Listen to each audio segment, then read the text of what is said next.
Greetings, everyone. This is Rock and Roll Spot coming at you with the weekly comic book run. We've covered all this week's Marvel books and a few of this week's DC books, and now it's time to wrap things up with this week's, well, Batman books. Kicking things off, we've got Batman Superman World's Finest, number 13. It's the start of a new arc, so previous arcs don't really inform this one too much, so. But we kick things off in Metropolis. Superman and Supergirl, as well as Batman, Robin, and Batgirl, have stopped Jimmy. Not Jimmy. Jimmy Olsen's involved, but not like that. They've stopped Batman and Mr. Mistlepletic, who were pretending to be Batgirl and Supergirl, respectively. In fact, it was Jimmy Olsen who kind of realized it because the illusions work on the mind, but the camera caught the truth. The idea of having Jimmy take a picture was suggested by Batman, which he makes a point of bringing up to when Supergirl points out that the world's greatest detective didn't figure it out. Afterwards, the Bat family head back to Gotham, leave to go back to Gotham, and Jimmy Olsen steps down from the roof and on his way down runs into Clark Kent. Apparently, Perry's been hollering for them. Billionaire industrialist has been killed by poison. A billionaire industrialist, Simon Stagg.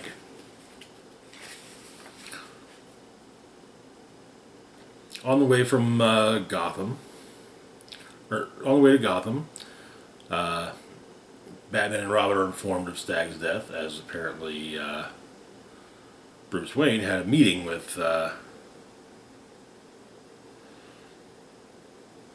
Stagg planned. Back in Metropolis, Clark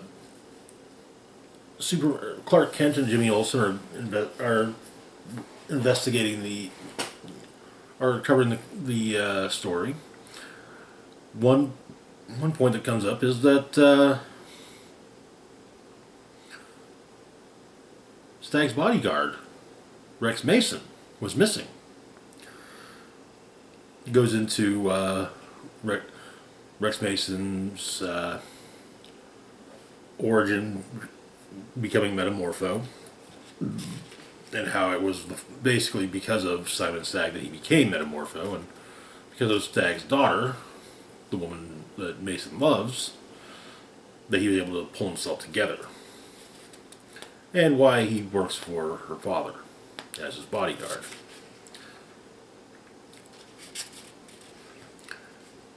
But Clark and Jimmy talk to the police to try and get a look at the scene. However, they're told that the scene is sealed. And while that may be the case, a sealed crime scene never stopped a certain dynamic duo from investigating a crime. And so Clark has Jimmy dig up suspects, concentrate on who benefits, no matter how unlikely, while Clark works a different angle. So Superman asks Batman and Robin what they've found. The office in which Stagg was found dead the door was locked from the inside.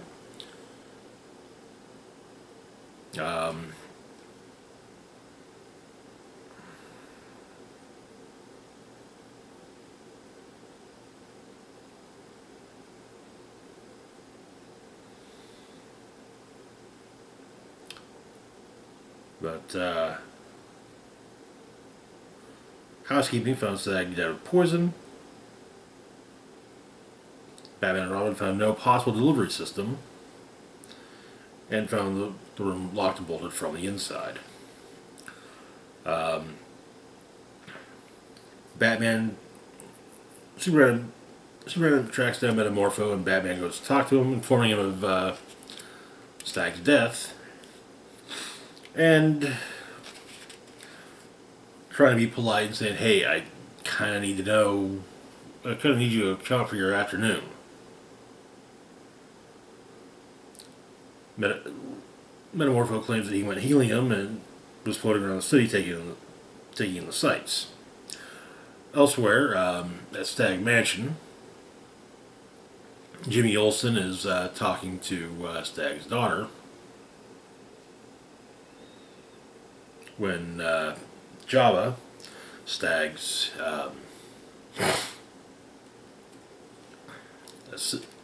assistant, or servant, throws him out. I mean, throws him out literally.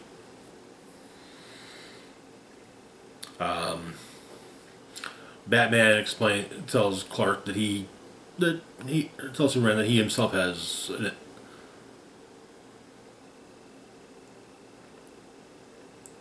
doesn't explains why he doesn't think too highly of Stag. Apparently, Stag cost Wayne Enterprises millions by interfering in deals that would help the people of Gotham, all because Bruce beat him with tennis once. Jimmy continues his looking into things, asking questions, and later has he's got a lead.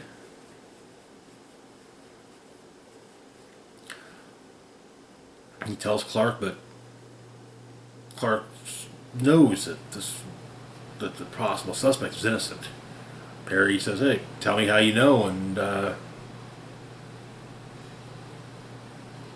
you know, if you can tell me why, we won't run with it. But Clark can't. And Perry has to run with the story of Bruce Wayne being arrested for the murder of Simon Stagg. And that is where the issue ends. And one thing I gotta say, in fact, I'm gonna show this off. The last page has I love the fact that we see Bullock and Montoya cuffing Bruce, and that Dan Mora has drawn them looking just like they did in Batman the Animated Series. It's a nice touch. And overall, good book. Interesting start to the story. Should be noted, this is depending on continuity, on what still counts in continuity, and what continuity World's Finest takes place in. This won't be the last time Bruce Wayne is falsely accused of murder. Moving on, though, to our next book, we've got Catwoman number 53. Where we left off with the feline femme fatale, Selena Kyle was in prison for the murders of Amygdala and Valmont. However, she managed to kind of become queen of the cell block, able to get people things that they can't normally get from while locked up. Meanwhile, Dario and Aiko have been basically running around as Catwoman and Tomcat, causing problems for various members of Gotham's underworld. We begin at O'Mara's public house in Gotham, where two men are fighting to the death in a back room when Catwoman shows up and explains, "Hey, you're not supposed to be doing fights to the death anymore." Onyx jumps in to help, and when Aiko leaves, Dario picks her up, and she goes to her meeting with at Capello's. And apparently, it's explained that since Dario still lives there, after the meeting room was swept for bugs, he slipped a few in so he could listen in. At Gotham County Jail, Selena's woken up by construction, and apparently there are critters running around the walls, so they're trying to, you know, they're trying to make sure that you know they can't. So Selena's moved to Gen Pop, but she swiped the phone off one of the construction guys. Apparently, it's his cheating burner phone. But she gets a message. She manages to get a hold of Dario, tells him what's going on, make sure the Duchess is safe.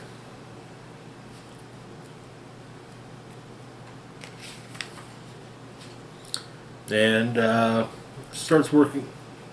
But the construction guy apparently doesn't charge his burner phone, so a charger is procured, as well as a means of plugging it in.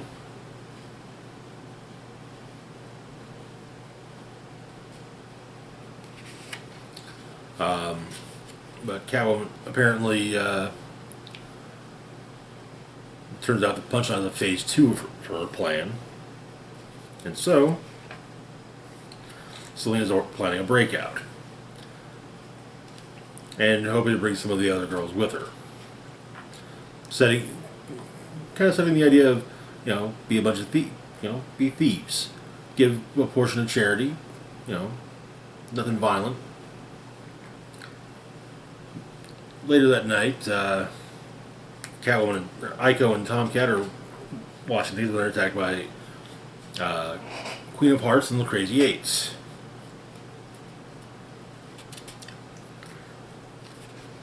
Who Ico and Dario promptly take down, though the Queen of Hearts notes that put two and two together that it's not Selena, that Catwoman is not Selena. However, they get, as I said, taken down, sent to Gotham County, and brought in that night, shortly after the guards break up the little powwow that Selena's having with the other girls.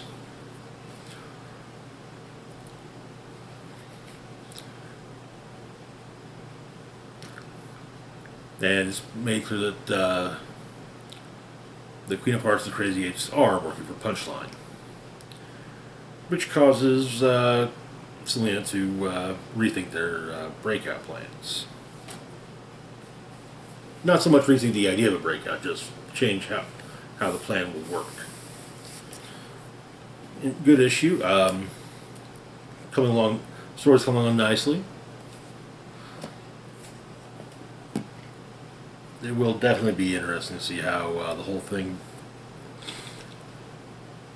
how everything goes down and gets wrapped up. Moving on, though, to our next book, we've got Nightwing number 102.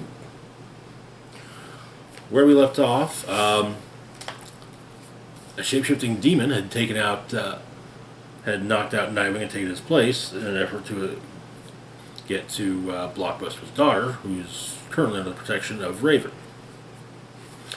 So, Nightwing wakes up in the Bloodhaven morgue, makes his way out, contacts Oracle as well as the rest of the Titans, and the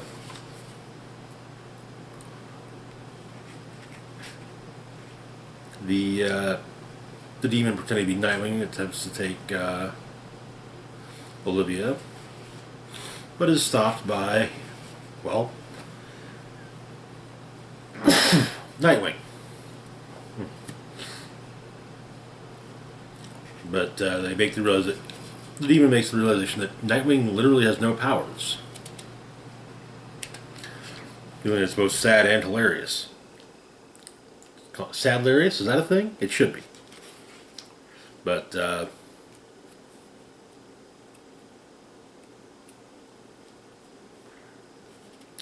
Nightwing takes him down and swears on Bitewing to Olivia that he is who he says he is. And she takes out the demon. We find out just who this demon in particular is.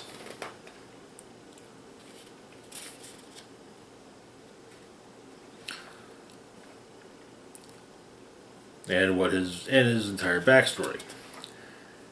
He was a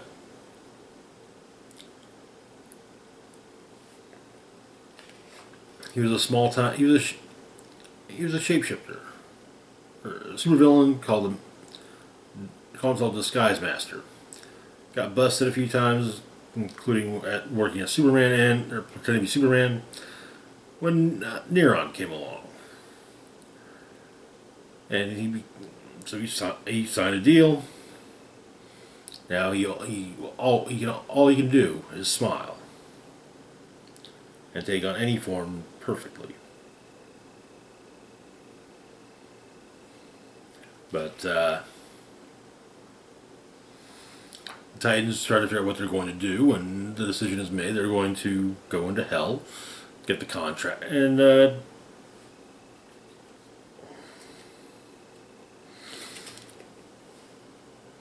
get rid of the contract.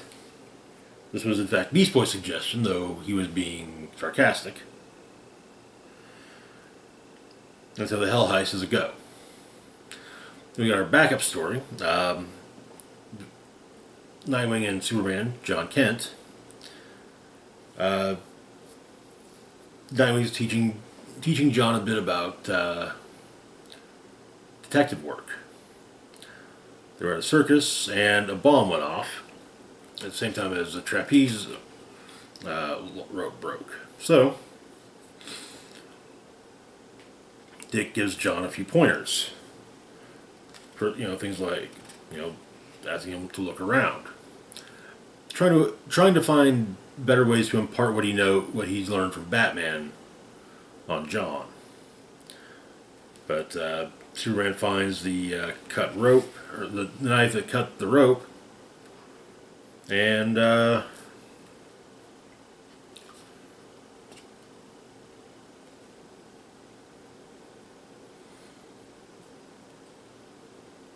they ask the prop manager, explains that checking equipment is filmed,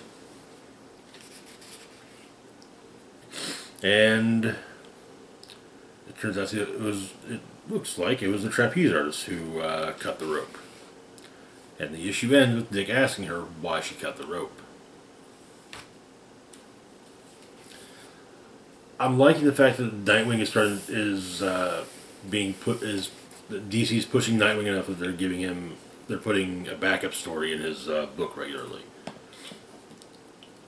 And in all honesty, I'm liking this backup story, and I'm liking the main story. Anyway, moving on to our last book for the week, we've got Batman: One Bad Day, Ra's al Ghul, the last of the One Bad Day one-shots.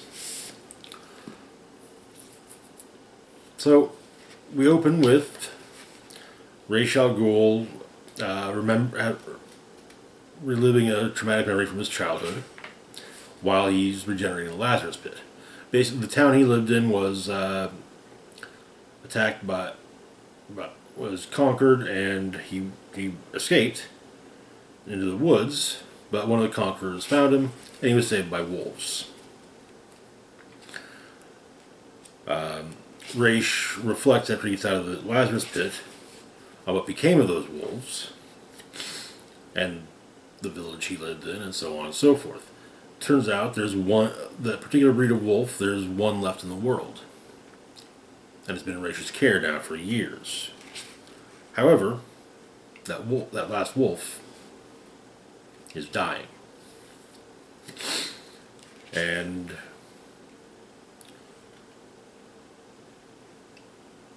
Ra's puts the wolf to sleep. Then he enacts a plan going after he enacts a plan. First, getting rid of a billionaire.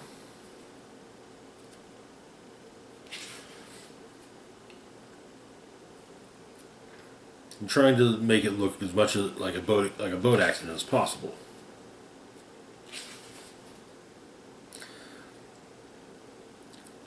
Batman notices some odd things, and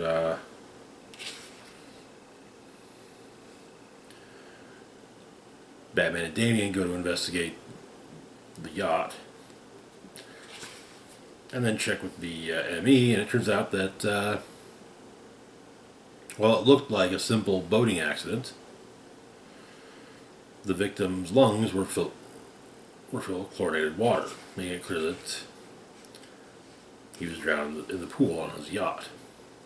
Bruce then goes to talk with the heir of his family fortune, who apparently has who who wants to divest the company from rather harmful, environmentally harmful industries. And turns out that Talia has been finding Talia and Raish have been finding things out about who would be the best to inherit various companies that are doing harm to the environment.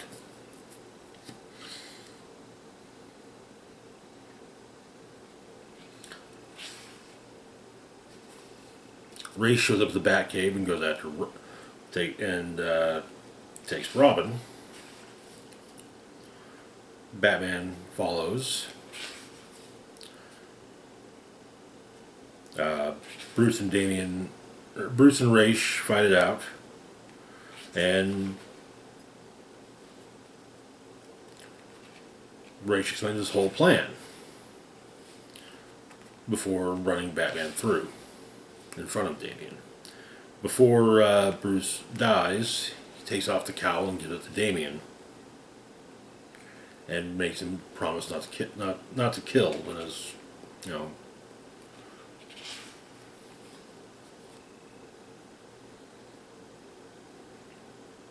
Damian tells his grandfather exactly where he can stick it, and we get further moments such as an aggressive course of chemotherapy is quietly being sabotaged, a ridiculous space race creates an opening to tamper with the billion-dollar hobby rocket of its smug oligarch. An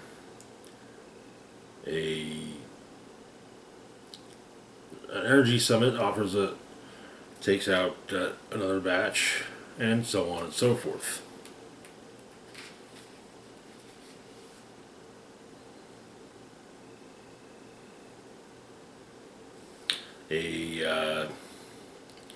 A trophy hunter, the type that goes into that pays off people in wildlife preserve to go in and hunt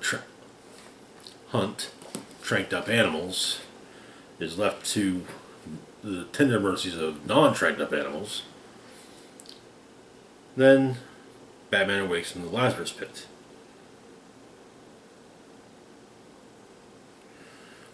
Damian explains that Raish achieved his plan.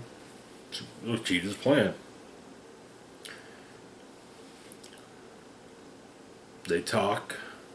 They have themselves another sword fight, and even with the fact that Batman knows exactly what Raish has done, he also knows that revealing this, making the information public, wouldn't do any good, and would likely, in fact, do more harm overall.